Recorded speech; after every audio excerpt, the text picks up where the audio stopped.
challenges as well. And I think one thing that all sectors have to sort of understand and all need to bring to the table now is real solutions. And I think, again, with the establishment of ICS, this isn't just a health, a social care, it's a third sector, it's a supply chain, it's a pharmaceutical industry, it's a service provider opportunity as well. Next slide. You to move on yourself. Sorry. If you hover over the left-hand side, should be a number. If you click the arrow below that. Yeah, my apologies. Size of the challenge. These statistics are well known, and they're as represented on the screen. We know that in the early part of COVID, the UK had quite a high level of deaths compared with levels of new diagnosis, and we were certainly heading the league table at that stage. We know subsequently that other countries, particularly America, have overcome us. We also know that there's a significant age range disparity in terms of mortality, with certainly that people over the age of 65 are 100 times more likely to have to die from COVID-19 than people under the age of 65. So that's what we know in terms of numbers, and clearly that's dominating the headlines currently. I think the biggest challenge for health systems moving forward is not just what's facing us at this point in time, but what's being stored up in terms of greater challenges around access to clinical care, missed appointments, the impact on long-term conditions, the impact on mental health, but also the broader impact in terms of families and communities as we move forward. And in all ICS plans, you'll hear a very key theme in relation to population health. And clearly, if integrated care systems are serious about population health, are serious about addressing some of the wider determinants, I mean, Rosie earlier mentioned the Marmot Review, and there are some key pieces of research which demonstrate the impact of social issues on healthcare. We absolutely need to tackle some of these wider determinants as we move forward. And in terms of what this means, again, beyond the numbers, you will be aware of all of the sort of the messages we've seen over the last 3 to 6 months around the wider impact beyond COVID, schools closing, the economic crisis, the impact on mental health, the impact on people's behaviours during lockdown, whether that's from alcohol or drug consumption. And we know there's been some significant impacts on individuals, families, communities, and wider society. And I think, for me, I think we've got to start learning from what those statistics are telling us. Again, I think ICS is as leaders of systems. And again, Rob gave some good examples in terms of the approach they're taking in relation to priority setting, have an absolute opportunity to learn from these statistics, to address what the data is telling us, to learn from those specific patient examples, and really ensure that we drive a system-wide approach moving forward. Shielded patients, Rob touched on this. Over 2.5 million patients were shielded during COVID-19 as a result of their underlying medical clinical condition, some of those more serious than others. We've now got this list. We now have this data at individual practice level and primary care network level. And I think one of the things for me in terms of not going backwards is ensuring that we use these lists to really drive effective care of the individuals moving forward. We've got to go beyond the register to ensure that we change the point of care provision for these groups, that we involve the whole health and social care sector in providing care to this shielded patient group. And again, I think Rob touched on it. This isn't just health and social care in traditional perspective. This is also the role that the carer can play, the voluntary sector can play, the unpaid carer or relative can play, and even the patient themselves can play in terms of supporting their own condition. So we absolutely have to focus on these numbers in the right thing. We have to use them to drive care planning. I was also struck during COVID, the number of people with very complex conditions, rare conditions, patients who are immunosuppressed, that had their treatment suspended, weren't able to access medication during that period.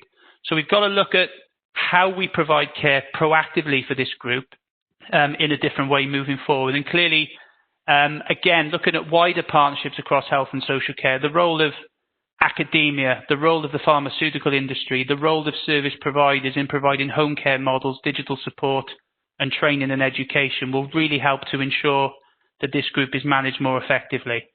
So shielding patients, understanding who those patients are is a good thing, But if you start to get underneath the data and the numbers, what has that meant? Well, I suppose the good news is that the vast majority, 80% if you like, have not seen any impact on their underlying health condition.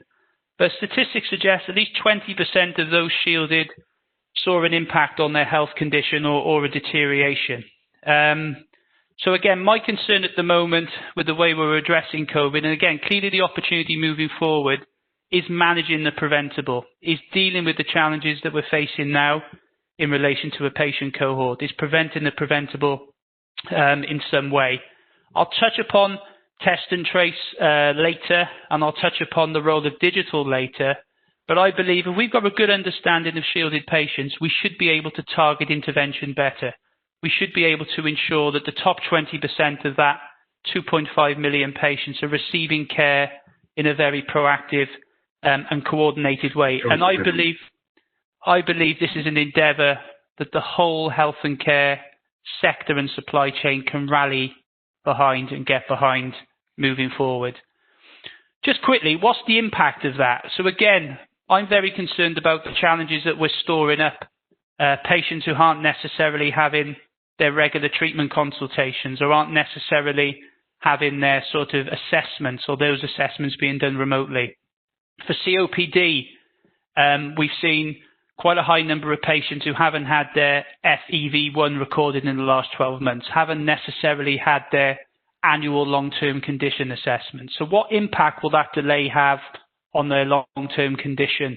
Are we driving exacerbation? Are we increasing dependency? Is COVID getting in the way of routine care being provided? And I accept that the stats themselves don't paint the whole picture, but I think what I'd like to see moving forward, and where I believe ICSs can play a key role, is dynamically using community resource to target intervention to our highest risk patients to ensure that they're not missing out on care, they're not missing out on intervention during this period, and we continue to be proactive in managing long-term conditions and the impact of such. More broadly, I think the question earlier around age range, clearly if we look at shielded patients, then we rightly have had to protect our most elderly, vulnerable, complex patients. But certainly what we have seen as a result of COVID is the significant increase in mental health issues across the whole population spectrum. And clearly I call out here the significant increase in percentage of people aged 16 to 39 with a depressive episode. And I think this is another example of where we've got to look beyond traditional presentations, where we've got to look at how we can support young people during this very challenging time. It also links in, I think, to Rosie's point about the impact of wider socioeconomic circumstances on health. We know the financial crisis in 2008 had a significant impact on mental health. What can we do differently this time? I think it's good that NHS England have increased investment in mental health services. I mean, clearly that may need to be looked at proportionately as a result of the impact of COVID-19. And I think John made a really good point as well around people's circumstances and the fact that if you're in that age group at the moment, you will be worried about employment prospects, you will be worried about your future. So can we connect that problem with solutions needed in the healthcare sector? And I think the idea around, where we have staff shortages in health and care, do we now create new career opportunities for people within that age range and be a bit more sort of connected and ambitious around how we address some of these wider socio and economic impacts. The last challenge before I come into sort of solutions is we have seen that waiting times for a range of specialties have increased significantly. I think notwithstanding the average 18-week wait going up, we've seen the numbers of people waiting over 1 year going up significantly. I highlight ophthalmology in this example because I think ophthalmology is an area where we've seen a significant increase in clinical risk. We've seen a significant increase in demand. And I think it is one specialty where if we took an ICS-wide approach, we could make some real progress really quickly. I'd just like to finish by going on to actions and opportunities. So what role can ICSs play in terms of resetting the agenda and reshaping the NHS post-COVID-19? We know that financially we've seen a block contract during 2021 We started to see a movement away from PBR and certainly a reliance on PBR. So what else can we do differently financially? I think if we move towards a block contract, then we need to ensure that clinicians and systems are encouraged to be innovative. So how do we price in that innovation? How do we get specialists and generalists working together under system-wide clinical pathways? We're in a really unique opportunity now to reset patient expectation and confidence. That's not just patient as patient, that's patient as consumer, that's patient as a provider of their own care. Workforce integration, so people are working across a care pathway rather than one organisation. And clearly test and trace, as much as maligned as test and traces at the moment, I believe it really provides an opportunity to be a catalyst for population health. So with test and trace, I think we have an opportunity to direct people to different care settings. I think we have live data which will enable us to sort of understand how we can deal with challenges we're facing now, plus likely upswing in demand from post-infection complications. I think it will help to engage patients and families differently with healthcare systems. And it will help, I think, to create a bit of a revolution in case management and channel shift and population health. I just wanted to touch on data. Rob talked about data. I think it's really important that we focus on outcomes.